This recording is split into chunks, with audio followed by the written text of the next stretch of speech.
Narito ang pagkakaiba ng tatlo. 1. Mga taga-subaybay, followers. Ito ang mga taong piniling sundan ang iyong mga pampublikong update o post. Makikita nila ang iyong mga nilalaman sa kanilang feed kahit hindi mo sila kaibigan at hindi mo rin nakikita ang kanilang mga post pabalik. Isang one-way na connection ito. 2.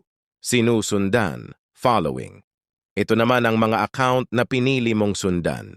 Makikita mo ang kanilang mga pampublikong update o post sa iyong feed, pero hindi kinakailangang sinusundan ka rin nila pabalik. Isa rin itong one-way na connection.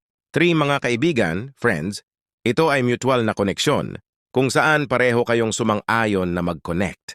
Makikita ninyo ang mga post, larawan, at update ng isa't isa depende sa inyong privacy settings. Kadalasan, mas malapit o personal na koneksyon ang ibig sabihin ng kaibigan